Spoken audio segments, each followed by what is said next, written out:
Hola a todos, bienvenidos a Veo Voces. Hoy vamos a ver la voz de Siro López, que es artista y formador y muchas más cosas que él nos va a contar. ¿Cómo estás, Siro? Muy buena, es un placer, la verdad. Cuéntanos un poco, porque eres especialista casi en creatividad, en diseñar espacios, yo diría de juego, pero vamos, eso tú me corriges, porque viéndote veía que dejas como un espacio al juego, que el juego es descubrimiento. Sí, mira, al final cuando un niño o una niña no juega, a mí me gusta siempre decir o está enfermo físicamente o está enfermo psíquicamente. Cuando no nos concedemos socialmente espacios para el juego, y en el juego, en el fondo, el arte tiene esa raíz. La raíz es el juego. ¿El teatro qué es? Total. Ese juego que hemos tenido de imaginación, de a ser otro, ¿no? Los niños juegan a ser otros personajes.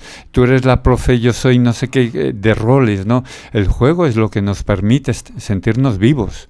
Entonces, una sociedad que no se permite crear está muerta, respira, pero es un cadáver, ¿no? Por lo tanto, plantearnos qué nos está sucediendo en ese momento en donde hemos dejado de ser niños y nos hacen creer que pasar al mundo de los adultos tenemos que dejar de pintar, de bailar, de cantar, ¿no? Yo creo que es una enfermedad colectiva en el confinamiento, que nos ha permitido respirar. La música, la danza, la poesía, ¿no? Los libros, o sea, es el arte. Tenías el plato de cocina y el papel higiénico, pero no es suficiente. Yo te he dicho que eres pintor, diseñador, fotógrafo, también tienes varios libros publicados. ¿Tú cuando te vas a la cama piensas, ¿soy algo? Vamos, nada. Es ridículo, ¿no? Y de hecho, cada vez más, y yo creo que nos lo demuestran, está todo conectado, ¿no? Y esa percepción del renacimiento es en el fondo ver cómo las matemáticas, como la música, como la danza confluyen, ¿no? Entonces, cuando compartimentamos o nos hacemos especialistas yo creo que nos hacemos en cierto modo daño, ¿no? Y la misma ciencia. La ciencia un científico necesita hacer proyectos donde confluyan otras ramas del saber. Y el arte, lo mismo, en el teatro confluyen cantidad de disciplinas. Por lo tanto, cuando te apasionas, a mí me encanta la anatomía, pero es que cuando estudio anatomía me sirve para dibujar, me sirve para la danza, me sirve para el mimo, me sirve para la fotografía, la luz, tal. Entonces yo veo un flash y se me van los ojos a estudiar cómo funciona ese flash tal cual. Pero lo mismo con un lápiz o un nuevo tipo de material o la tecnología. Entonces, ¿qué eres? Pues soy yo. ¿Sabes? Que disfruta placenteramente expresándose con el lenguaje, que en este momento, si necesito de la fotografía, lo hago en formato foto. Pero si necesito pintarlo, no me nace la foto, me nace utilizar otras texturas. Y eso me da muchísima libertad expresiva. Para mí es una riqueza, ¿no?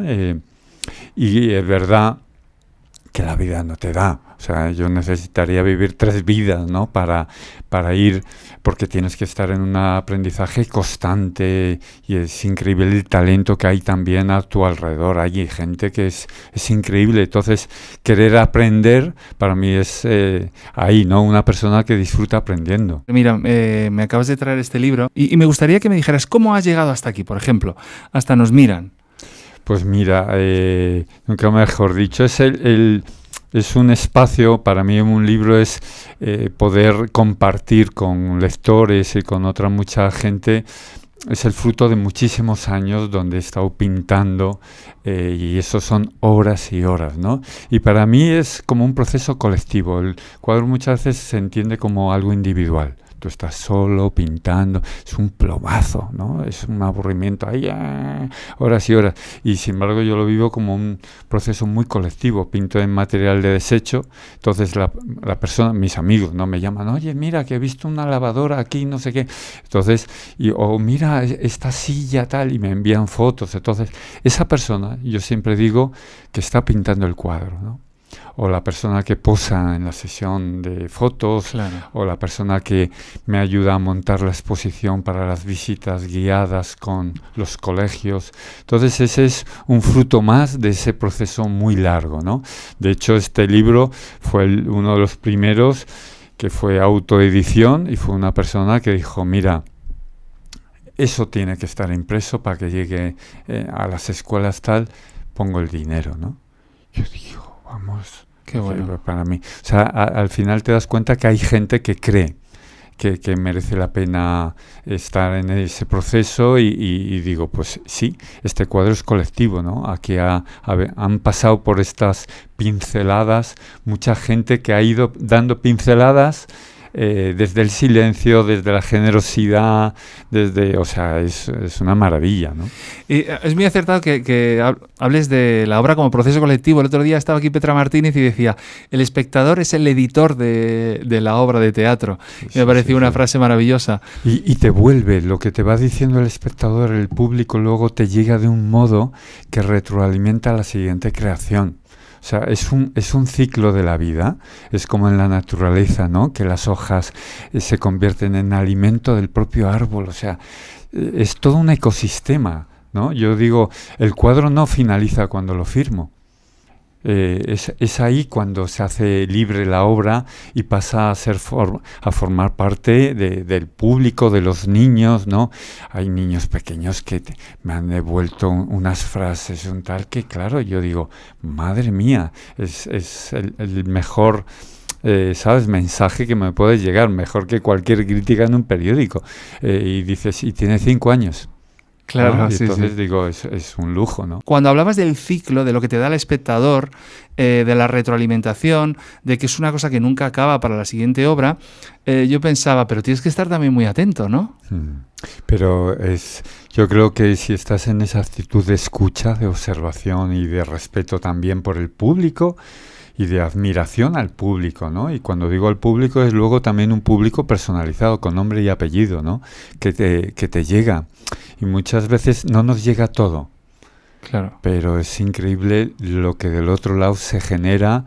Yo siempre en las escuelas digo, hay muchas cosas que hacemos y que cuando las compartimos, habrá otra escuela en el desierto de la Patagonia de Argentina que dicen, anda, mira lo que han hecho en este barrio, no sé qué, y tú no te has enterado. Pero es una onda expansiva de generar esperanza, ilusión. Y yo creo que hay que estar con esa actitud de respeto y al mismo tiempo de gratitud, ¿no? De muchísima gratitud, porque te das cuenta que esa obra, claro, no tienes una entrevista a todo el público, ¿no? No vas a tener ese café pero se genera, es increíble, ¿no? Esa onda expansiva, el poder que tiene. Por eso muchas veces también la gente tiene pánico a la creatividad, porque tiene muchísimo poder de transformación. Yo creo que es una acción de protesta. La creatividad la entiendo como una acción de protesta contra la mediocridad. Claro. Y hay mucha mediocridad también, que está en el poder y que está generando... entonces, el que se tenga esa onda expansiva, wow, ¿no? Dices, y al mismo tiempo es una belleza, o sea, es maravilloso. Claro, yo dando los cursos de storytelling, de guión, de narrativa, de estructura, casi todo el mundo me decía que yo no soy creativo. Digo, bueno, eso es mentira. O sea, partiendo... No solo es que sea mentira, es que eso no existe no ser creativo. ¿Cómo te das tú cuenta de que la creatividad va a ser el centro de tu vida y vas a tener esa onda expansiva? No sé si es en un momento de la infancia o... Mira, yo creo porque me apasiona todo lo que vas comentando, ¿no? Es un acto de agresión y de castración cuando se le niega a alguien ese proceso de creación, de expresión vital. Es que lo que no expresamos se somatiza. Todas esas emociones que no salen, que no se comparten, sean desde lágrimas, desde el miedo o el enamoramiento, cuando no lo expresas se somatiza, no se enferma. Cuando hay una sociedad, un barrio, una familia, una escuela que te niega esa posibilidad de expresar y compartir tu soledad, tu angustia, tu pasión, tu placer, es un proceso de castración, es un daño, pero también a su vez uno mismo se puede castrar. Claro. Y entonces es que no tengo tiempo, es que ahora ya cuando me jubile me voy a poner a escribir poesía, ¿no? Es que no soy creativo, ¿no? Es que no tal.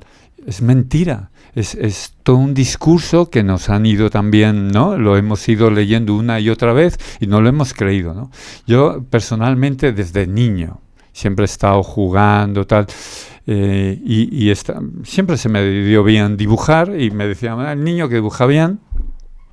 Nunca destaqué con mi dislexia y mi timidez, pues en el cole pues era uno más que dibujaba bien. Y tuve un crack y fue con el teatro. Fíjate tú qué cosas, ¿no? El dibujo, pues bien, pues vale. Pero mi hermano me contó él hizo un curso con Frédéric, un mimo muy famoso que luego falleció en el terremoto de México, y él vino tocadísimo de ese curso. Él se estaba metiendo en esa época, en los años 70 y tal, pues se estaba metiendo en el mundo de la expresión corporal porque estuvo muy de boga, ¿no? Y me lo contó. O sea, yo no vi nada, porque el mimo, ya ves, lo tienes que ver, y quedé prendado. Y entonces yo estaba de aquella en un internado, me levantaba por las noches, estaba prohibido, y me iba a un aula, encendía las luces y las ventanas me servían de espejo. Y yo ahí, pues, a ver cómo podía andar sin avanzar, claro, una locura, porque era el cristal el que me hacía de maestro. Y luego ya pude ver algún mimo en la calle, en los programas de Navidad por la noche que hacían programas y aparecía algún mimo, y ahí horas y horas y horas. Y empecé a hacer teatro en el cole y me cambió la vida, porque digo, joder, ¿esto qué es? Porque yo digo, claro, el dibujar es estar yo conmigo mismo, pero es que el teatro... Y me empezaron a pintar, oye, venga, pinta la escenografía tal cual. Y yo, ¡guau! Y entonces me dio por leer todo lo que había escrito sobre teatro. Meyerhold, me leí todos los volúmenes de Stanislavski. Bueno, soy así, ¿no? O sea, soy muy peligroso porque una vez que tengo foco... Y ahí, claro, me fui metiendo, me fui apasionando, ¿no? Y lo mismo me sucedía con la pintura. Tuve un profesor de historia del arte. Cuando llegó el arte contemporáneo, como no le gustaba, pues que no. Se quedó como mucho en el Guernica y se acabó. Y entonces dije, ¿y por qué a mí esto me gusta? Y no sé por qué me gusta. Y me empecé a leer todas las enciclopedias de arte contemporáneo y las vidas de los artistas. Claro, yo... Bueno, aluciné. Y con la danza, ya con 21 años, pues resulta que yo había montado un grupo de teatro con adolescentes, de estos que están por ahí perdidos de la vida, pero yo digo, bueno, si os apetece, hacemos un grupo de teatro. ¡Guau! Y yo la danza clásica me parecía una horterada, con el tutú, digo, vamos, que no. Porque claro, es como la música clásica, la ves en televisión y te aburre, la ves en directo, claro, se te pone la carne de... Entonces, y resulta que una profesora de danza, una chica muy joven, dijo, oye, ¿podrías dar alguna clase de danza? Y nos explicó a los chavales y a mí lo de las posiciones, primera, segunda, tercera. No, mira, es total el plié. ¿Ves cuando se te desmorona todo? Qué bueno. Digo, y joder, ¿y por qué nadie me había explicado esto? Y dije, pues quiero hacer danza clásica. Estaba en Valladolid, entonces me presenté a la escuela de Mariemma. Ajá, tenía una escuela de danza clásica allí en el Teatro Calderón de tal, y yo con las niñas pequeñas y yo con 21 años a estudiar danza clásica, y claro, me enamoré. Y son de esas cosas muy puntuales, pero de decir, lo quiero hacer. Y no es tanto si voy a vivir de ello, que para mí es muchas veces esa parte comercial. O eres el mejor o lo tuyo no es el arte, ¿no? Y digo, ¿y a cuenta de qué? Cuando estaba viendo también algunas de tus publicaciones sobre cómo transformas los espacios para que los niños o los adolescentes o los chavales tengan una experiencia pedagógica, educativa, que no sea tan carcelaria, yo voy a decir así porque a mí me parece carcelaria. Sí, tal cual. Me ha interesado mucho. ¿Cómo llegas también a yo qué sé, no sé si llamarlo diseño urbanístico de los espacios de educación. Sí, ¿no? fíjate, ahí, claro, yo he sido muchos años profesor. Y siendo artista, pues una de las cosas que yo cuidaba muchísimo, yo no podía dar clase sin acondicionar el aula. Es como un cocinero la cocina. Claro. O sea, no puedes. Entonces, eso lo hacía por necesidad vital y por intuición. Pero luego siempre me decían, encárgate del teatro, de los festivales, de no sé qué y tal. Y entonces siempre, pues yo montaba un grupo de teatro con las familias y con los alumnos, por separado, pero involucraba a la familia. Y durante meses acondicionaba el teatro, que siempre estaba muy descuidado. Técnicamente, en luces, había enchufes, o sea, vamos, un desastre, la ropa tirada a los camerinos. Y entonces yo, ¿qué hacía? Durante meses con el alumnado pintaba, decoraba las puertas, añadía espejos en los camerinos, ponía las bombillas. Entonces, claro, eso hace que los niños se iluminen porque dicen, ¡jo! Esto es un teatro de verdad. Y una vez que estaba todo limpio, acondicionado, tal, empezábamos el proyecto teatral. Claro, eso que yo hacía por intuición, en los últimos años empecé a investigar. ¿En qué medida el espacio, qué papel juega en la creatividad? Tanto de artistas como en las escuelas. Y empecé a viajar por todo el mundo, a visitar escuelas que realmente tuviesen espacios que dices, ¡guau! Y me di cuenta que aprendí mucho también de las peores escuelas. Claro. Y hay muchas escuelas, y en nuestro país hay patios que son peor que Alcalá Meco. Yo he visitado prácticamente todas las cárceles de España, no por las pintas que podría, sino haciendo mimo. O sea, me han invitado muchísimas veces y siempre que me han invitado digo, encantadísimo. Creo que es de los mejores públicos. Es espectacular. Yo he hecho mucho teatro también en cárceles. Es increíble. Y es espectacular. Que como es un público tan generoso, porque saben que si estás ahí es porque has querido estar. Claro, y a la vez tan punky, ¿eh? O sea, sí, es muy exigente porque no te perdonan, o sea, te miden, ¿no? Es como el alumno cuando entras por primera vez a dar clase. Te están escaneando y te criban, juegan contigo y tal. Total que hay cárceles que están mucho mejor que muchas escuelas. Y digo, no puede ser que estemos tratando así a nuestros hijos. No porque las escuelas tengan que estar peor, digo, las cárceles tengan que estar peor. No, es que no. Esto nos tendría que dar vergüenza que un aula de secundaria, segundo de la ESO, esté así. ¿Qué delito ha cometido un adolescente para que le metamos ahí? Entonces, lo que estoy haciendo en los últimos años es ayudar a los equipos directivos, a las escuelas, a generar espacios de creatividad. Yo siempre digo, tú entras a una cocina, tú ves el tipo de cuchillos que hay y sabes qué cocinero hay, por el tipo de herramientas. Y al profesorado le digo, tenemos el cerebro que tenemos por las herramientas, es decir, por las manos. Y esas herramientas que nos permitieron evolucionar, resulta que entramos en las aulas y no hay herramientas. Es un desierto increíble. Entonces, ¿por qué te va a querer escuchar si lo tiene todo en su móvil? ¿No? ¿Qué le añade la escuela? Claro que es fundamental la escuela, pero así no. Y bueno, estoy en ese proceso, ¿no? Y has dicho que has sido profesor muchos años. ¿Profesor de qué?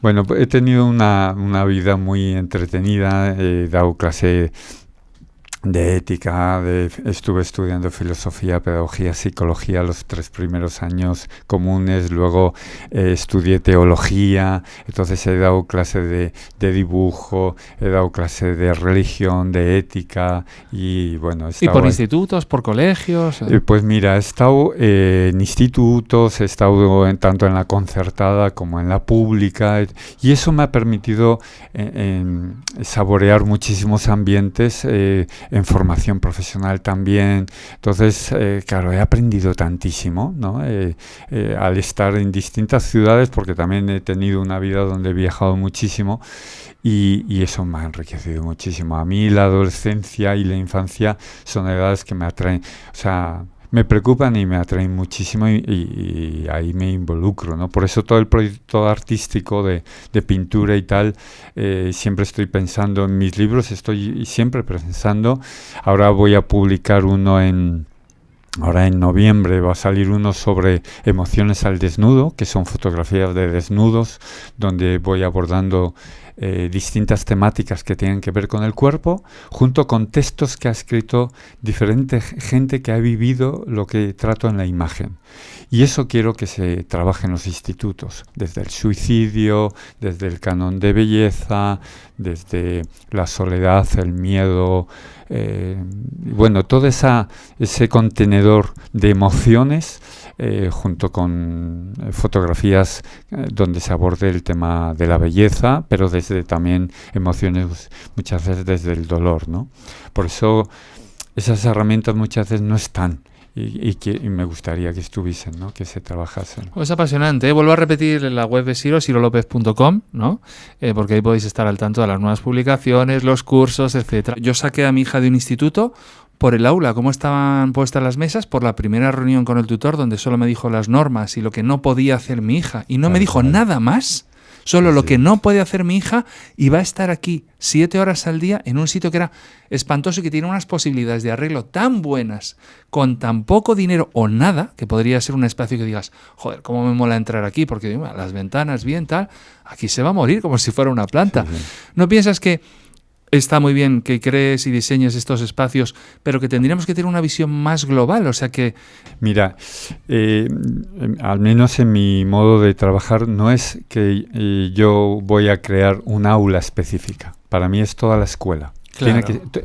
Tiene que ser toda la escuela. Te pongo un ejemplo, el patio. Si en el patio el modelo es el monólogo del fútbol, y la única propuesta de juego libre que presentamos, y por lo tanto hay muchas niñas y también niños que no se identifican, les gusta el deporte y les gusta lo corporal, pero no se identifican con ese tipo de conflictividad que acontece en el fútbol. Y la única propuesta es estar sentados, conversando o callejear un poco por una superficie lisa de hormigón. No un día, semanas, meses, años. Entonces, cuando yo digo espacio de creatividad, entiendo toda la escuela. Claro. Y el patio también. Donde tú puedas tener un espacio en el patio donde tú puedas cantar. Nunca lo hemos tenido tan fácil tecnológicamente.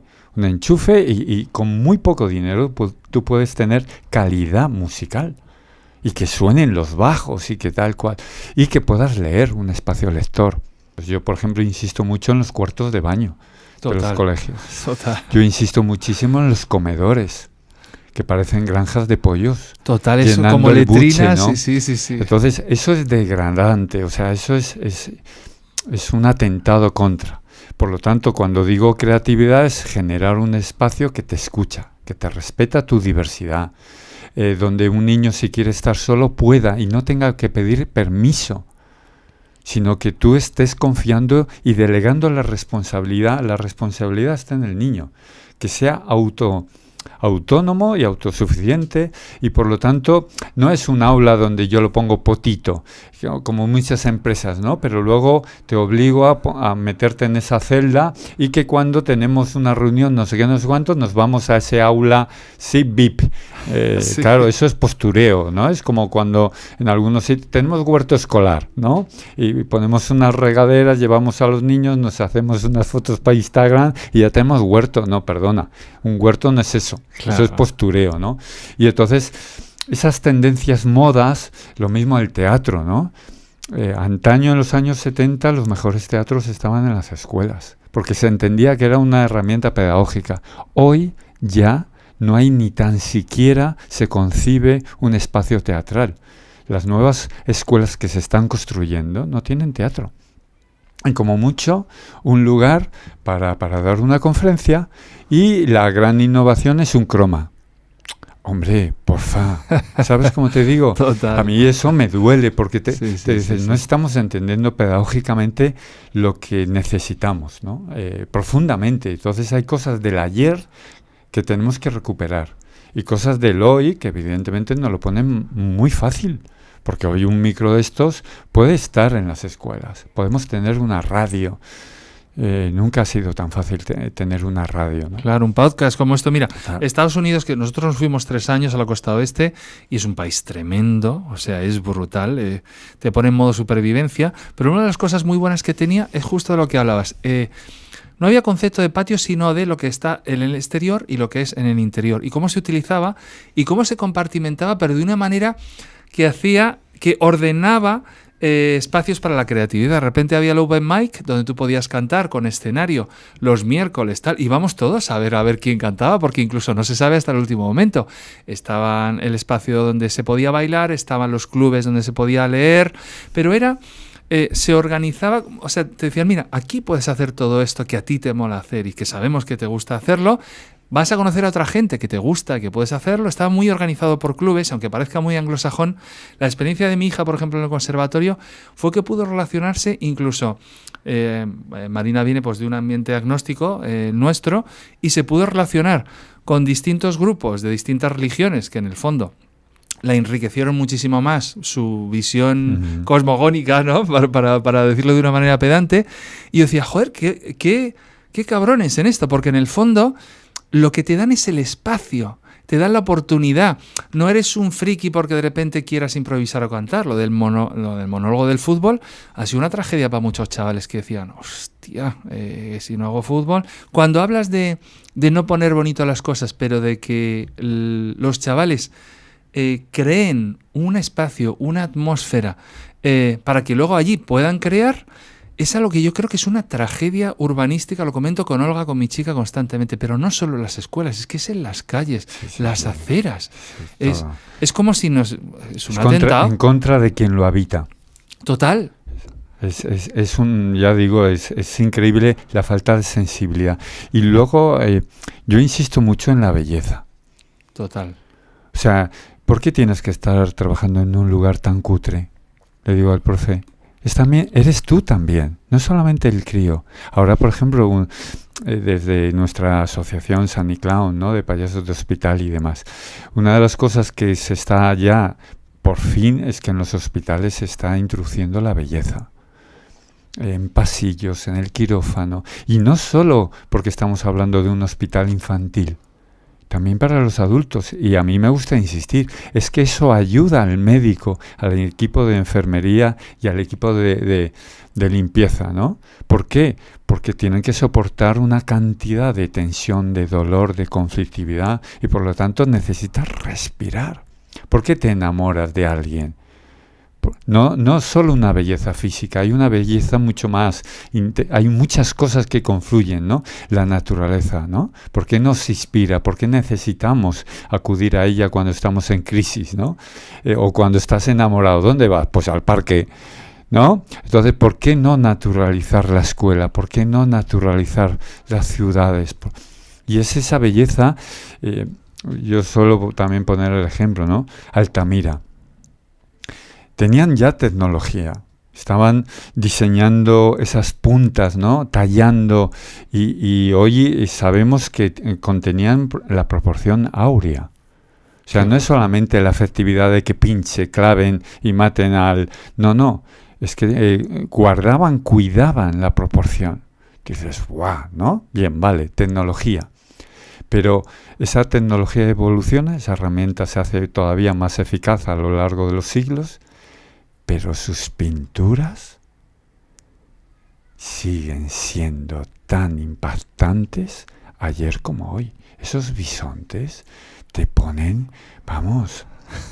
Entonces, esa estética trasciende. Entonces, decir, es que hay adolescentes con un talento brutal. ¿Qué es lo que no tienen? Los retos. No les hemos ofrecido la oportunidad de que nos digan. Sí, ni los espacios, al no proporcionarle esos espacios donde ellos se puedan desarrollar, no hay. Pero, hablando de Altamira, estaba hoy viendo también, no sé si conoces a un youtuber que es profesor también de Bellas Artes, Antonio García Villarán, que habla de pintura y tal, y hablaba también de Altamira. Y yo decía, y sigo pensando, esas pinturas rupestres te ponen en contacto con tu propio misterio. Y sigo obsesionado con eso, porque yo me he visto ahora mismo en un momento de mi vida en el que me han pasado varias cosas y de repente se me han abierto los caminos y han dicho, no, ya has tenido bastante de juego, bastante de hacer lo que te ha gustado, y ahora tienes que ser un poquito... ahora tienes que crear tu carrera. Fíjate que yo tengo 49 años. Nunca he pensado en crear mi carrera, ni en cómo proyectarla, ni escalonarla. Y me provoca una tristeza solo pensar en tienes que hacer esto, estar en estos sitios para que te conozcan, porque con estos talentos que tienen no es normal que no... Y yo digo, la tristeza que me entra en pensar que yo tengo que hacer esas cosas, en el fondo es otro espacio mental. Estamos hablando de los espacios físicos. El espacio mental en el que dices, tienes que... Y ahora me viene mi hija a la cabeza, que me decía, ahora está ella en modo supervivencia, porque se acaba de independizar. Y entonces... dice, es que tengo que hacer esto. Y yo digo, ya, pero ¿qué quieres hacer tú? Yo sé lo que tienes que hacer para de repente poder pagar el alquiler, para poder salir con tus amigos y tomarte una cerveza, pero ¿tú qué quieres hacer? Porque yo digo que si perdemos eso, o sea, apaga y vamos, ¿no? O sea, ¿para qué, no? O sea, ¿qué te queda, no? Claro. Es un equilibrio muy difícil, ¿no? Porque nosotros, ¿no? Como pareja, como familia, lo mismo, no tenemos ningún trabajo fijo. Y como digo yo, el mundo de la farándula. Y mucha gente no lo soportaría, estar en esa fragilidad de decir, viene una pandemia, se te cancela todo, giras, tal, encargos, tal, y de repente otra vez en pelotas. Pero para mí siempre interiormente es lo que me apasiona. Y siempre he certificado que cuando he generado proyectos que nadie me ha encargado, como este de Emociones al Desnudo, como otros tal cual, o un libro que nadie me pide, pero necesito, son los que posteriormente me van abriendo las puertas, y esas puertas son las que me dan de comer. Y en el fondo, esas responsabilidades de mundo de adulto, tienes que pagar no sé qué, tienes que tal, tienes que sentarte ya y a sentar la cabeza. Ese adulto que nos golpea aquí para decir, no, esas... Yo creo que hace decir, claro, y esto que te gusta, que te apasiona, que tal cual, pues lo tienes que dejar en un segundo lugar, ¿no? Ese equilibrio es muy difícil. Evidentemente hay veces que te tienes que comer un marrón, porque dices, mira, esto me lo pagan muy bien y lo voy a hacer porque no sé qué, no sé cuándo. Pero lo que a mí me ayuda a vivir, hay una anécdota, no sé si que a mí me cambió la vida. Bueno, hay niños y mujeres y personas que te hacen así, cric. Y estuve haciendo mismo en campos de refugiados cuando estaba el conflicto de Bosnia. Estaban buscando un mimo porque el inglés no funcionaba. Ahí en los campos necesitaban un lenguaje que fuese universal. Buscaban un mimo y que alguien que dibujase muy bien para conectar con los niños. Y entonces... dije, ¡buah! Esta es la mía. Y tuve la oportunidad de moverme por todos los campos de refugiados. Y uno de los días de lluvia, tormentoso, tal, pues había veces que me tocaba actuar en un colegio, en una sala, en un tal. Y esta vez era al aire libre, lleno del barro. Eran mujeres, ancianos y niños. Y después de la actuación, yo ya estaba recogiendo, es un espectáculo de 1 hora, sin hablar. Y se me acerca una anciana llena de arrugas, con la piel de elefante, muy seria, tal. Y me dice, no te puedes hacer una idea de lo que ha supuesto para mí tu actuación. Digo, ¿y eso? Dice, muy seria, tal. Dice, ¿de qué me sirve toda vuestra ayuda humanitaria? ¿De qué me sirven vuestros alimentos, vuestros medicamentos, vuestros pañales? ¿De qué me sirve todo eso si no quiero seguir viviendo? Y ves aquel niño de allí, es mi nieto. Hoy quiero seguir luchando porque hoy ha vuelto a reír. Y yo, claro, por dentro, mira, tiritando. Digo, el poder que tiene una nariz. Total. El poder que tiene la belleza, ¿no? ¿Cómo llegas a eso? Algo que el mundo de los adultos no te permite. Ser payasos, jugar, ponerte a escribir un guión, una idea que no es rentable económicamente. Porque el mundo de los adultos deja eso, abandona eso que te gusta escribir, porque un poema, ¿quién te va a pagar un poema? Y resulta que... Y esta anciana me cambió. Digo, es que no siempre es un plato de lentejas, tu hija. Es que no siempre es hay cosas que hará tu hija o harás tú o quien tal, pero que nos permite respirar, que es el sentido profundo de la vida. ¿Qué necesitas? Pues es alma. Lo que yo le digo. ahora está haciendo una obra de teatro, tiene sus canciones que está subiendo a Spotify, y aunque esté buscando otros trabajos, digo, esto nunca lo abandones porque es... Y ahí te voy a tomar la palabra. Tú has dicho que haciendo cosas que no te habían encargado te han abierto las puertas del mundo laboral. Ha sido mi experiencia toda mi vida. Para mí creer es crear. Y cuando al final no crees en ti mismo, es desangrarte, ¿no? Me llega gente universitaria, gente tal que con esa crisis existencial, ¿no? Porque es verdad que la sociedad es muy exigente, no vale cualquier cosa. Se necesita calidad. Entonces, cutre, pues una chapuza, sea en fotografía, sea en cualquier... Y hay mucho talento. Entonces es muy difícil... dibujar, me gusta y quiero vivir de esto. Amigo, tú vas a tener que currártelo. ¿Sabes cómo te digo? O sea que por eso que muchas veces te vas a llevar muchas tortas, incluso quienes estamos profesionalmente en esto. El libro que saco ahora es un libro que llevó más de 25 años detrás, porque en todos los sitios me decían que no. Claro. Que era muy bonito tal, pero muy atrevido, y que entonces esto, como que eso no se podía publicar. O sea, no siempre es fácil, pero cuando uno se dice quiero y se lo trabaja y te dan tortas, pero sigues ahí, o sea, nadie dice que esto es jiji, jaja. Pero yo creo que es fundamental sentirte vivo y por lo tanto dices... es que las tortas también las recibes cuando estás trabajando en el banco. También cuando dices, pues venga, me pongo de camarero, es que también te van a dar de tortas. Claro. O sea, que las tortas no te las quita nadie. Puede ser una enfermedad o puede ser un capullo integral que te está diciendo constantemente, ¿me explico? Claro. O sea, la vida no es fácil. Pero decir, quiero ser yo creo que es vital. Muchas veces entender que trabajar para pagar la factura negándote ser tú mismo, joder, ¿no? Es un precio muy alto.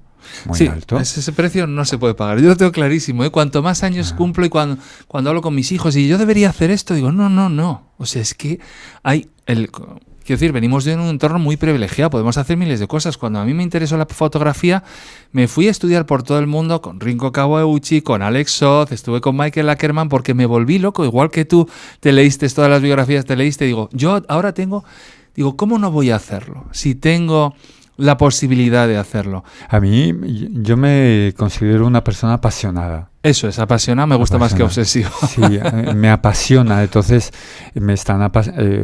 claro, tengo multitud de focos al mismo tiempo, ¿no? Me pasa cuando leo, los libros son uno de mis vicios, pero estoy leyendo cosas de biología, de neurociencia, de arte, o sea, tengo una diversidad que dices, pero tú te estás volviendo tarumba, ¿no? Pero es que me apasionan las plantas, me apasionan, me explico, claro. Veo una herramienta, veo una cámara, veo un tal y me apasiona.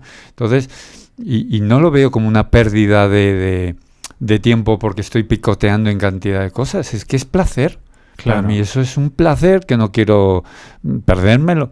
¿Sabes cómo te digo? Entonces, me da igual lo que opine el resto. Entonces yo estoy leyendo este libro y digo, joder, ¿no? ¿Por qué voy a perdérmelo? ¿Sabes? Es decir, no, pero especialízate en esto. Digo, a mí me lo han dicho mil veces, sí. Y además digo, yo solo puedo mejorar en esto que me dices que me especialice si me apasiona todo el entorno. Es que y además ¿no? que cuando lo conectas, haces conexiones. Ahora escribiendo sobre creatividad, pues estoy leyendo de todo. Claro. Y lo conecto. Entonces lo disfruto tanto, digo, claro, cuando me encuentro con este chavaleo, este adolescente o este universitario, a mí me gusta contagiar, y luego él decide y cada uno se va trabajando sus miedos o sus modos de, ¿no? Pero yo, soy tan feliz y he sido tan feliz y cuando digo feliz es también llorando, ¿no? Y es también estando cansado y teniendo días de rabieta. O sea que para mí la felicidad no es jiji, jaja. ¿no? Es mucho Claro. más profundo, ¿no? Y tú que has viajado viendo espacios, escuelas, institutos, por distintos sitios, ¿dónde colocarías a España en el ranking? He visto que además había como un mapa de calor donde los sitios que habías. ¿Y quiénes son los espacios o los países que más te interesan? Porque hay algo, a mí no lo hemos dicho, pero para mí esta charla tiene que ver entre la conexión de arte, educación y derechos humanos, que es lo que vamos a ir desarrollando. ¿Cuáles son los espacios que más te han inspirado, o las propuestas o los proyectos, y en qué países? Sí, mira, evidentemente Centro Europa, países nórdicos son una pasada, y hace muchos años en Finlandia yo recuerdo que me llamaron para actuar haciendo mimo en televisión y tal, y me tocó actuar en un psiquiátrico. Y entré y no daba crédito, te estoy hablando de hace 25 años, ¿no? Parezco un abuelo contando mis batallas. Y aluciné. Y entonces entro en un aula, tenían un aula enorme, mastodóntico, de pintura, de arte. Digo, ¡guau! Con unos lienzos, unos pliegos, unos materiales. Digo, joder, que me ingresen ya, ¿no? Pero es que tenían un estudio de televisión antaño. Yo digo, esto en un psiquiátrico, otro de psicomotricidad y danza. Entonces digo, qué lejos estamos de aquí. Pero fíjate, no es las escuelas de Suiza, de Copenhague, de Finlandia, de Alemania, de tal, no son las que más me han clic. ¿Sabes la escuela que más me ha removido por dentro? La encontré en una ciudad que no conocía, no sabía que existía, en Cobán, en Guatemala. Una escuela que han construido al lado de un basurero. Montañas de basura, lleno de buitres, que hay familias y sobre todo niños en medio de la basura clasificando toda la porquería de la ciudad.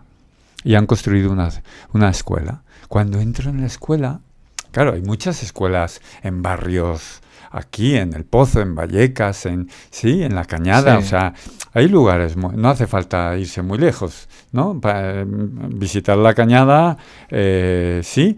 Bueno, pues en esta escuela entro y les digo, ¿los niños están al recreo o están en clase? Me dicen, no, en clase. Digo, joder, como en Finlandia, aulas abiertas. Y entonces veías que los niños transitaban por toda la escuela porque trabajan por proyectos en cooperativo, tienen talleres textiles para niños y niñas, porque el machismo en Guatemala es brutal. Y allí ves al crío que te pone dinamita en cualquier lugar y resulta que allí tejiendo, claro, tú agarras una aguja y entras en trance. Tú te pones a coser. Lo de la costura es brutal. Tú te pones a coser y ya estás en nirvana. Y claro, tú veías a aquel niño con la niña, o sea, unas cosas. Y en esa misma escuela, claro, desayunan y comen gratis los niños. Porque si no, no comen. Claro, tú ves el huerto de esa escuela y es mastodóntico. Y los niños cultivan la huerta. Claro, lo comparas con el huerto de aquí y te das cuenta que hay un desfase, que el nuestro es de postureo, ¿no? Claro, y ese es de autoabastecimiento. Claro, total.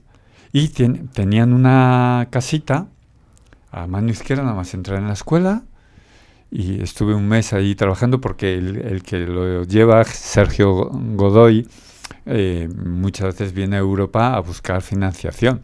Y cuando vio que pinto en material de desecho, dice, tú tienes que venir a trabajar con los críos porque tenemos allí todo el material que quieras en el basurero. Dijo, genial. Y entonces monté un taller de marionetas para que los niños pudiesen contar sus historias. Y entonces les dije, venga, traed materia prima del basurero, y todo el comedor enorme, y lo llenaron todo de basura, empezaron a crear sus marionetas. Bueno, las historias que contaron, increíble. Y tienen una caseta a mano izquierda, un dispensario odontológico para arreglar todas las dentaduras de los críos gratis, porque las tienen destrozadas. Claro, ¿qué definición tenemos de escuela? Allí lo tienen claro, cubrir una necesidad. Atender, tú tienes una fuga de agua en tus familias, en tus niños. Claro, aquí donde No, la definición de escuela, no, esa asignatura no está en lo curricular, allí lo tienen claro. Entonces dice, claro, tienen una casa de acogida, niños y niñas, porque son niños de la calle. Claro, a los 3 días de estar comiendo con ellos y de cenar, tú ves niños normales.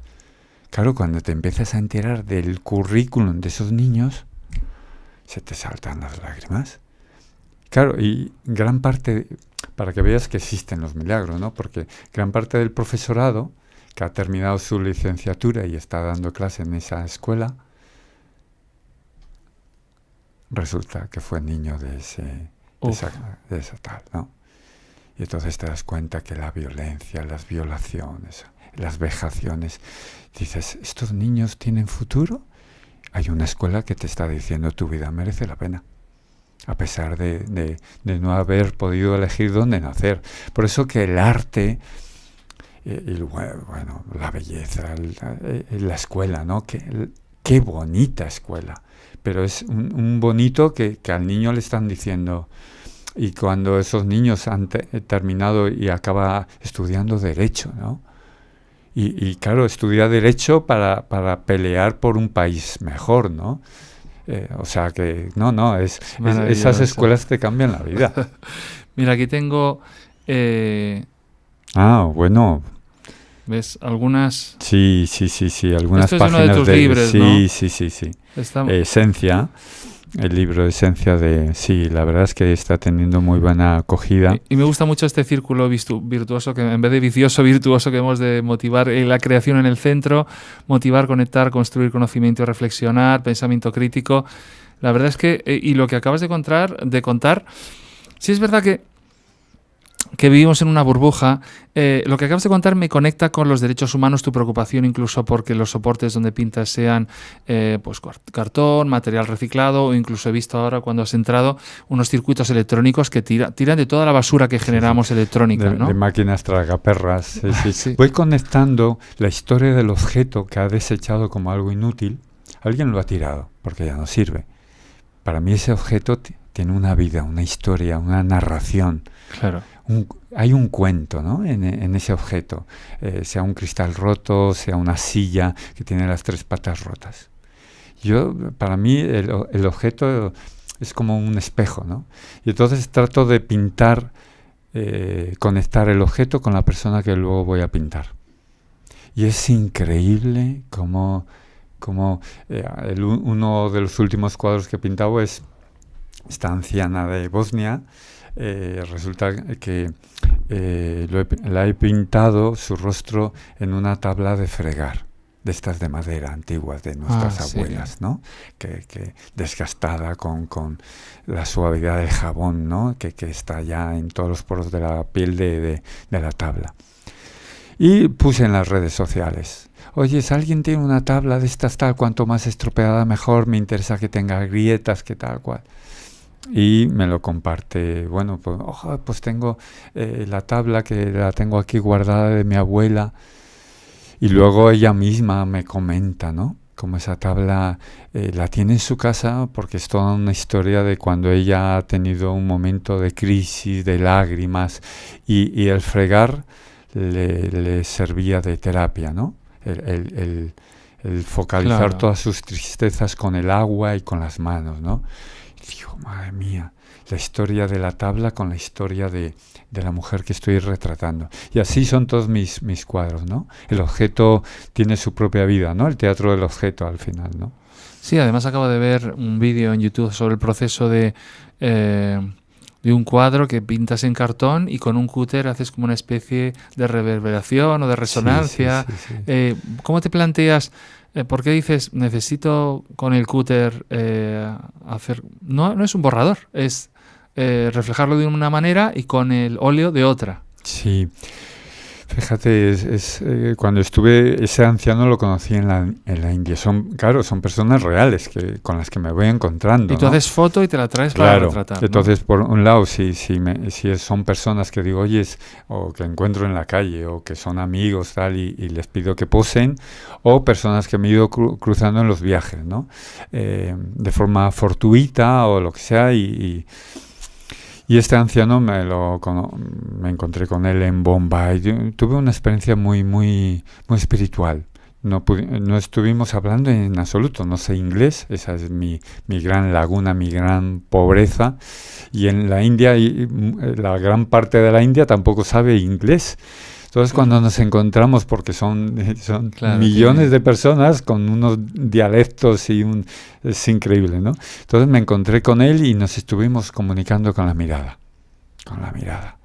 Y de repente, bueno, le pedí permiso, le hice unas fotos, bueno, una dignidad con tantísima pobreza, una dignidad.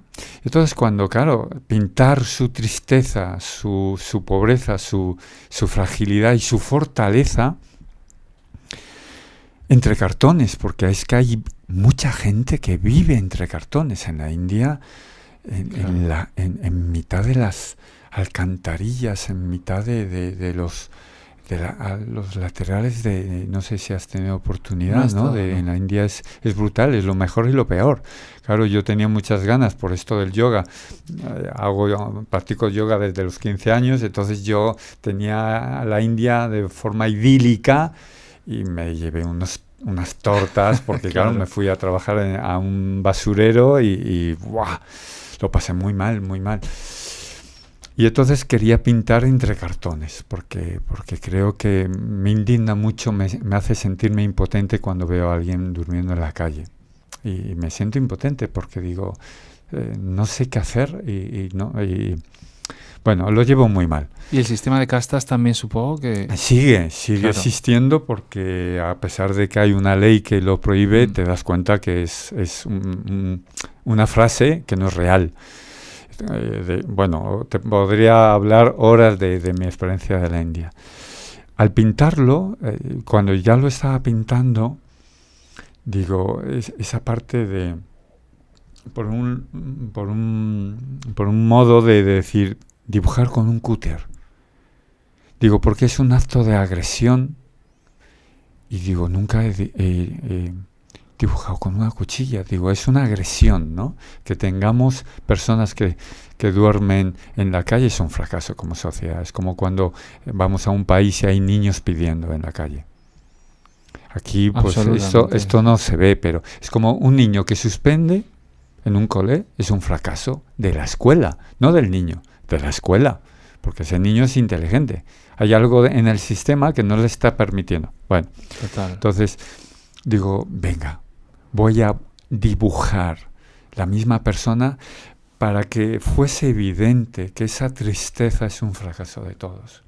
Que llegar, es que muy fuerte en Vallecas, ¿no? Yo suelo ir perdona que vaya saltando. No, a mí me encanta. Pero, se celebra el mercado todos los martes en Villa Vallecas, se hace un mercado.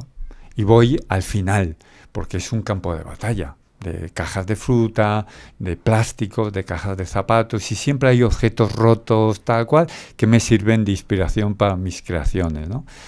Y siempre encuentro ancianas recogiendo la fruta que han arrojado, como porque está destrozada y se tira. Alguna anciana que va recogiendo. Digo, que alguien llegue a ese momento de la vida y tenga que estar así. No lo entiendo, no tengo neuronas para entender eso. No lo entiendo. O sea, nos sobran, se tiran toneladas de tomates porque no son estéticos. O sea, por lo tanto, no hace falta ir a Bombay. No hace falta viajar a la India porque eso está aquí. Entonces, quise dibujar esa sensación me indigna, ¿no? De violencia sistémica, de maltrato, y que nos estamos acostumbrando, ¿no? A que haya todo un barrio que esté sin luz todo un año. Y esto no es ni de izquierda ni de derecha, esto es de sentido común. Perdona, pero no lo entiendo. Me cabrea, ¿no? Entonces, toda esa rabia, pues necesito pintarla. Qué bueno. Yo digo qué bueno porque es verdad que cuando estabas pintando con el cúter, con el cúter, ¿no? Era agresivo. O sea, a lo mejor puedo poner alguna imagen aquí en esta, una cortita, ¿no? Para que se vea. Sí. Yo lo pasé muy mal porque me siento te sientes agresor. Es como cuando interpretas un personaje de un capullo integral. Claro. Es jodido porque ese personaje te acompaña si tú estás memorizando el texto, ser capullo en un personaje, yo digo, es que es mucha violencia, ¿no? Y ahí podemos enganchar con cómo el arte, los derechos humanos y la educación forman parte casi del ADN de toda tu obra, ¿no? Sí, para mí es vital el compromiso social, ¿no? El contribuir a un mundo mejor. Es mi concepto de belleza, ¿no? Aquella que nos permite respirar esa esperanza, porque si no, ¿qué te queda, no? Digo, en el día a día, ¿no? Trabajar, o sea, ¿para qué? ¿No? Es decir, bueno, sí, la palmas y, ¿sabes? Y me gusta muchas veces decir, bueno, ¿hay que esperar a tener un accidente en moto para preguntarse cuáles son tus prioridades? Total. Pues no, hoy mismo. ¿Qué es lo que quiero vivir, ¿no? ¿Qué quiero sentir? ¿Qué quiero mirar, ¿no?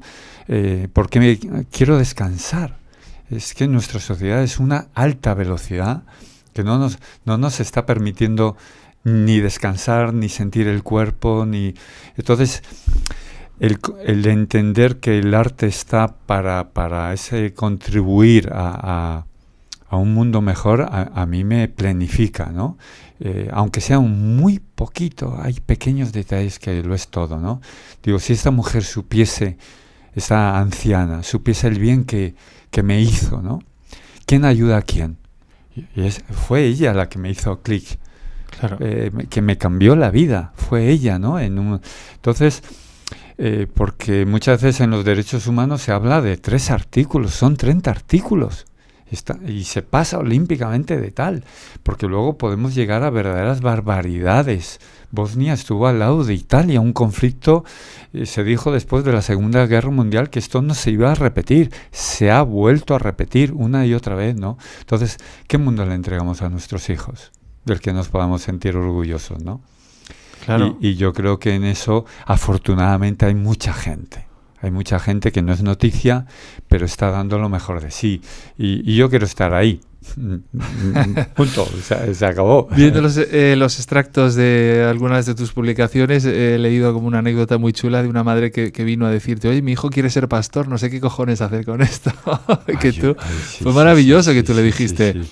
Ayúdale a ser pastor. Es que hay algo más bonito que estar en contacto con la naturaleza, los incluso cuenta que al verte a ti, ella decidió, voy a ayudar a mi hijo a ser pastor porque en ese camino, acabe o no siendo pastor, él está siendo feliz, está yendo hacia lo que quiere, ¿no? Es que en las escuelas muchas veces digo, ¿y si una niña del cole te dice, quiero ser payasa?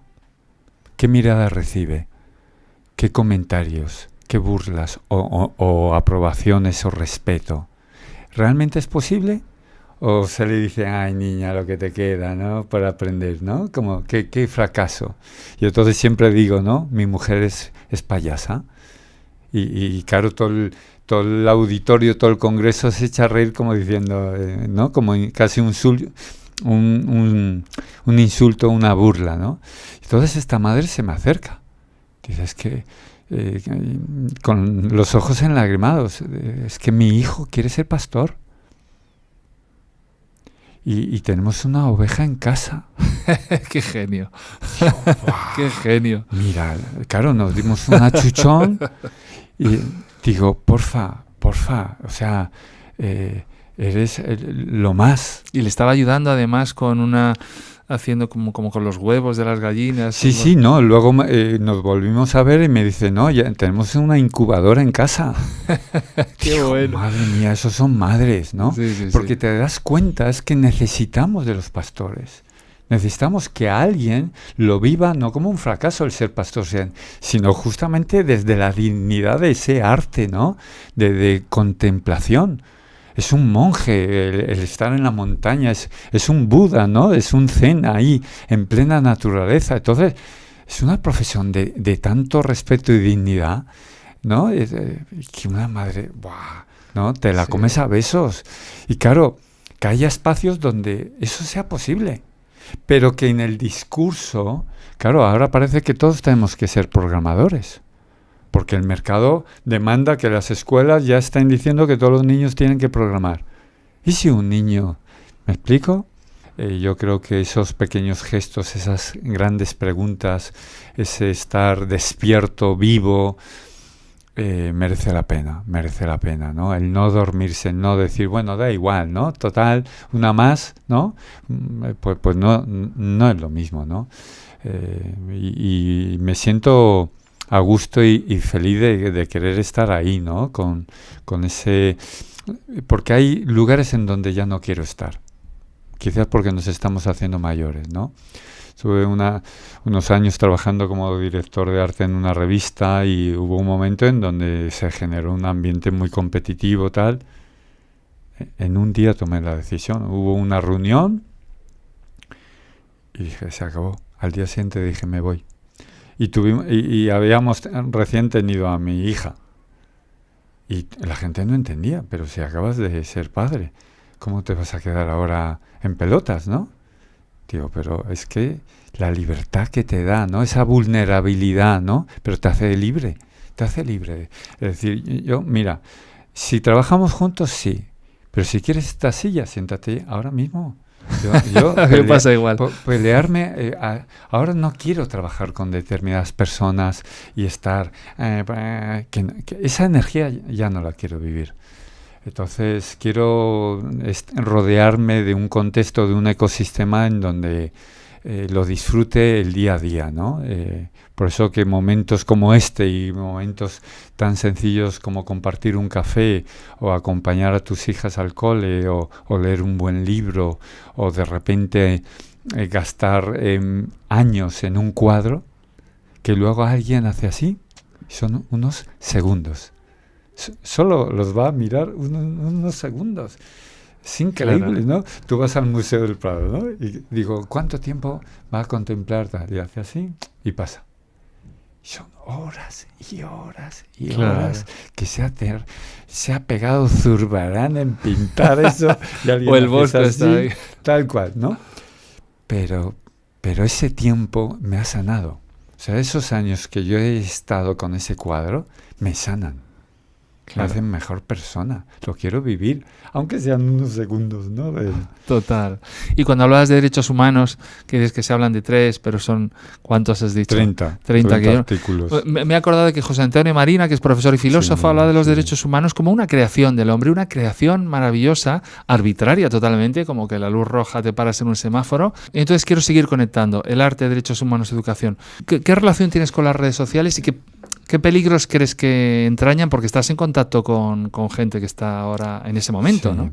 Mira, a mí las redes sociales me dan de comer. O sea, tanto Instagram como Twitter o YouTube. Para mí la tecnología, de hecho, yo le dedico todos los días 1:30 a estudiar tecnología. O sea, y me encanta la tecnología, pero también soy muy crítico. Porque son herramientas que no nos han permitido...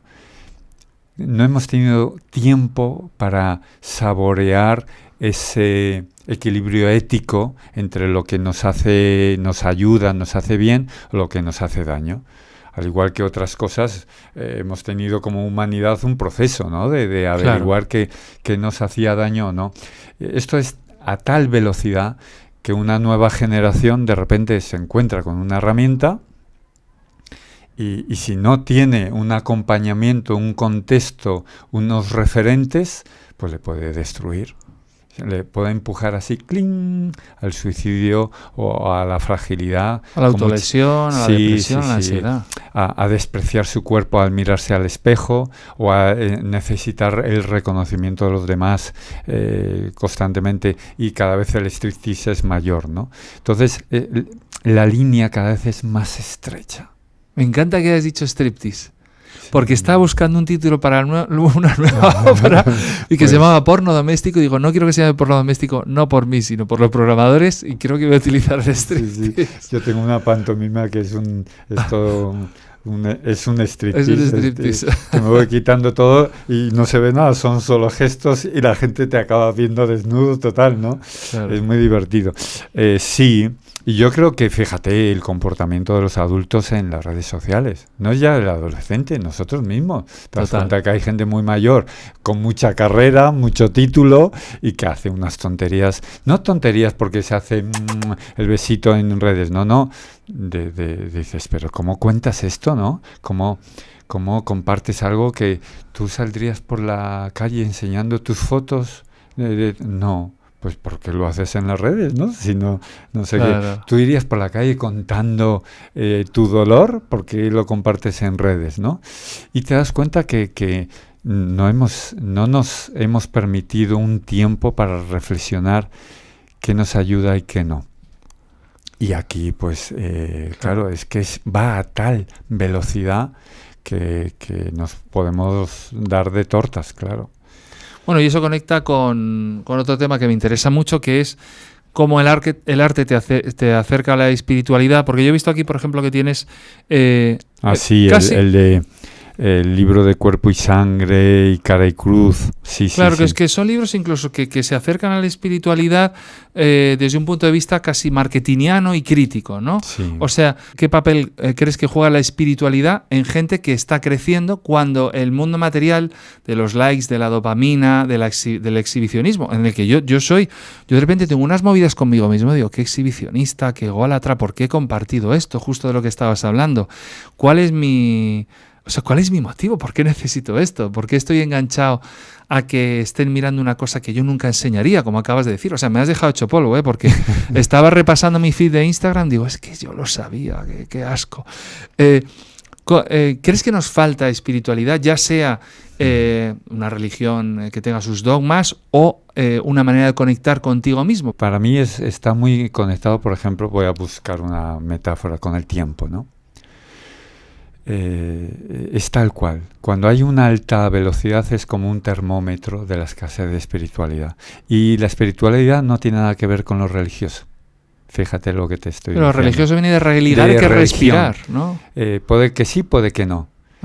Para mí es sentir, conectarte, contemplar el color, la voz, el hacer el amor, el tomarte, saborear el café con ese amigo, ¿no? que te ha llamado para compartir, ese conectarte, ¿no? Es una conexión brutal con todo el universo. Entonces tú te das cuenta que cuando la gente contempla un paisaje, una puesta de sol, clic, o sea, ping, la mente hace cling, es pura trascendencia.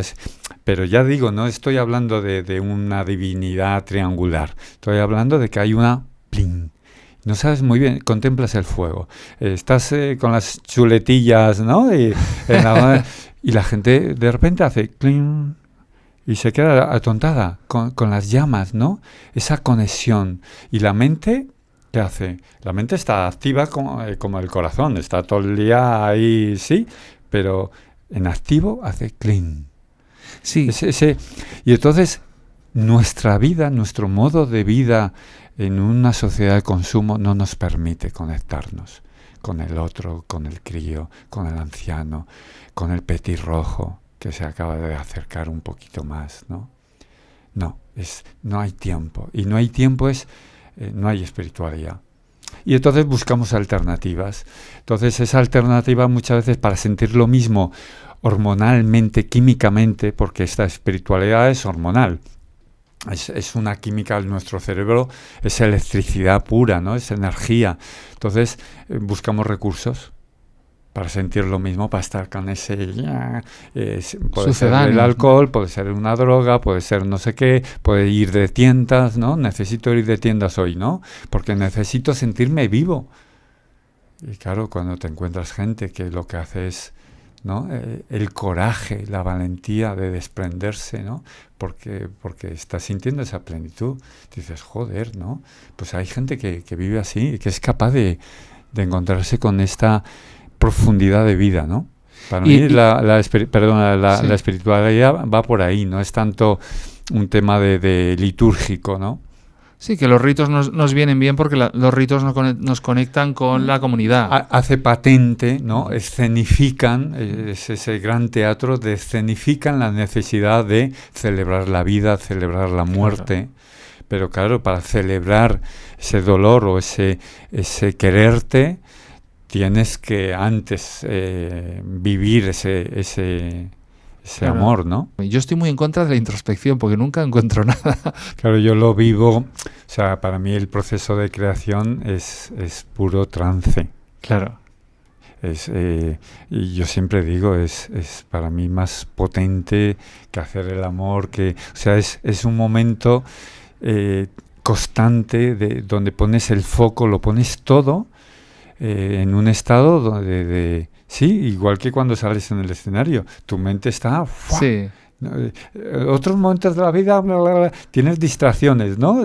Pero claro, fíjate lo que traen las redes sociales, una cantidad de distracciones, de pérdida de foco. Entonces la creación es un hacer el amor en plenitud, en conexión con ese proceso, ¿no? De dar lo mejor de ti, de expresar emociones, de encuentro con el otro. Por eso para mí el arte es increíble, ¿no? Y que se pueda llegar a descubrir y poner en valor, y como un espacio protegido. Es como una selva, ¿no? Claro. Y cuando te das cuenta que se quema, pues es un dolor, ¿no? Sí, hablas de trance, que me interesa mucho porque yo es un trance y una lucha. Yo ahora estoy escribiendo una obra de teatro y estoy en trance, pero estoy luchando. O estoy con un diálogo con un espectador imaginario, con un programador imaginario, con la mercantilización de lo que estoy escribiendo. Quiero decir que sí tienes todos los puntos de vista porque ya llevas muchos años en esto y estás viendo. Entonces, es muy bonito cuando el trance gana a la lucha y dejas de pensar en todos esos ruidos, porque cuando estás siempre proyectando cuál va a ser el aspecto final de lo que estoy escribiendo, porque el teatro tiene otra cosa, es verdad, cuando tú sales en escenario es trance y ya está, es flow. Sí. Ahí los previos, el nervios, esto, lo otro, tal, los preparativos, oyes el micro, tal, pum. Pero lo pisas el escenario y se acaba. Y esa caja, ¿no? Esas paredes y esa oscuridad, pero que tú estás viendo al público, ¿no? Es negro, pero lo escuchas, lo percibes. Hay una comunicación increíble y es todo negro. La cuarta pared es brutal, ¿no? Entonces yo creo que ahí hay una magia que muchas veces no se puede explicar, que la vives. Pero es increíble, ¿no? Háblanos de Sunny Clown, de este proyecto que tienes con tu chica. Sí, para esto mejor que hable ella, ¿no? Pero para mí es un de estos proyectos que cualquiera te diría que es utópico, que es bueno, pues sí, que para cierto tiempo libre pero que me parece, a mí me ayuda a creer en la humanidad, ¿no? Porque cuando tú te das cuenta que el humor sana, que la sonrisa nos sana, que es un medicamento sin... ¿cómo es? Eso es, sin efectos secundarios. Sin efectos secundarios terciarios, ¿no? Y la cantidad de resistencias que uno encuentra en todo el sistema, ¿no? Afortunadamente poco a poco los hospitales se van abriendo en esto, ¿no? Porque se entiende que hay otras prioridades. Y entender esto no solo para niños, porque Sunny Clown está trabajando también con adolescentes en psiquiatría, que es otro mundo que parece que no existe.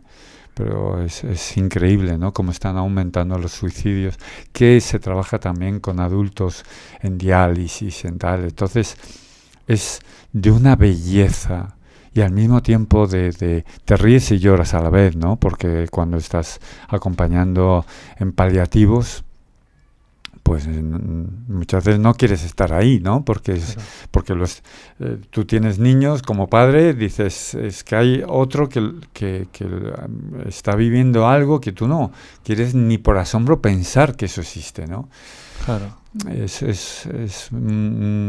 ¿Sabes? Un yang y un yin muy, muy, muy doloroso, pero al mismo tiempo de una belleza, de una alegría existencial, ¿no? Por eso son proyectos que a mí me ayudan a creer en la humanidad. Sí. y a crear en la humanidad, como dices tú. Sí, tal cual. Sí, yo creo que tanto a Vero y a mí es lo que nos enamora, ¿no? Y a mí es lo que me enamora de Vero, ¿no?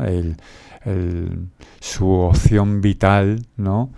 Junto con otros proyectos también como profesora teatral, etcétera, etcétera, ¿no? Sí, yo estoy enamorado y estoy ahí de soporte logístico porque es ella, ¿no? Y claro, creo que tiene que ser ella.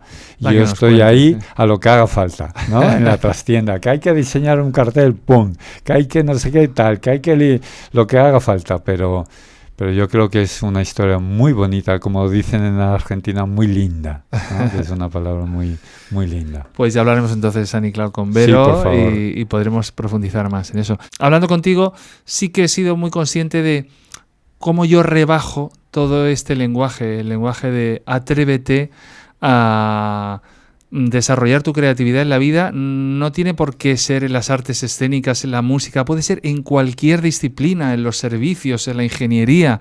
Lo hemos hablado aquí, yo creo que lo hemos demostrado. Entonces, cuando tú me has empujado como para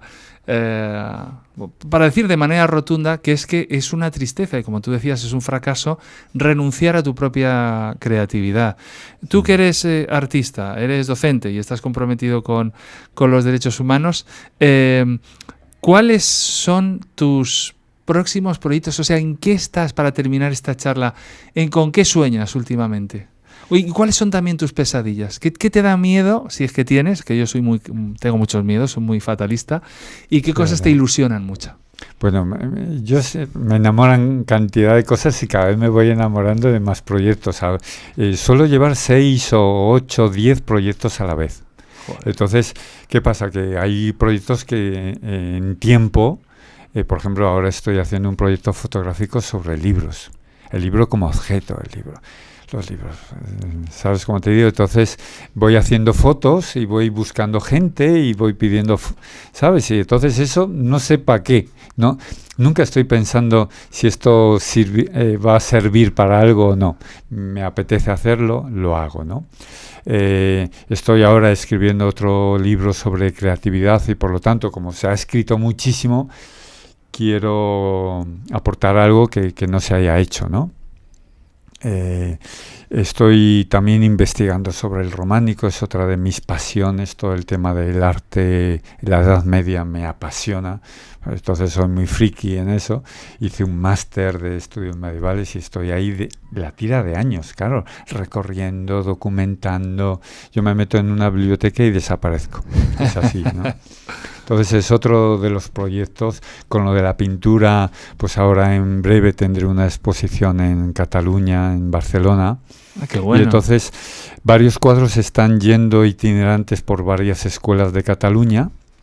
Entonces todos los niños se ponen a crear a partir de los 3 cuadros que visitan. Y niños desde 4 años hasta bachillerato, ¿eh? Pero qué bueno, entonces no les conviertes en sujetos pasivos, sino que los cuadros son detonantes para que ellos actúen. Para que ellos pasen a crear y se puedan exponer sus creaciones. Y que ellos vayan creando a partir de las temáticas, de las preguntas, ¿sabes? Sobre lo que sea, ¿no? Hay un cuadro que es una mujer empaquetada que he pintado en una caja de cartón, de estas de Amazon dentro, ¿no? Y el título es Ama sin ser amada. Y ella está desnuda. Y esto, niños de 4 años. Y dices, pero si eso es para mayores. Es increíble, ¿no? Bueno. Los niños cómo responden, qué preguntas hacen, tal. Y luego cómo crean. Es brutal. Y ahora, pues eso, en febrero montaré toda la exposición, que es todo un camión enorme de tal. Y lo mismo, se van a hacer talleres, visitas, conferencias, jornadas para abordar el tema de arte y escuela. O sea que estoy bueno. Ahí, no me aburro, no. Ciro, ¿no me vas a hablar de tus miedos o de tu fatalismo? Bueno, miedos, fíjate, es algo que no he tenido miedos. Te voy a contar cuando me invitaban a ir a un país en guerra, yo me apuntaba, pero como a la aventura, ¿sabes? O sea, venga, ¿teniendo ya hijas? No. Ajá. Y ahí viene la cuestión. Yo no tenía, yo me apuntaba, guau. ¿No? Quería vivir, venga a las cárceles. Claro, luego llegué a mi primera cárcel y se te desmorona todo, ¿no? La primera cárcel en el Dueso fue un éxito brutal. Yo tenía muchísimos miedos porque digo, me van a poner de tonto perdido, mimo. Si fuese música heavy todavía, maricón perdido, digo, me van a insultar y tal. Y fue maravilloso, pero en la siguiente cárcel lo pasé fatal. O sea, de esto, claro, te das cuenta de que la vida te da de tortas, ¿no? O en los institutos, chavales, adolescentes, que cada día de clase, de tortas.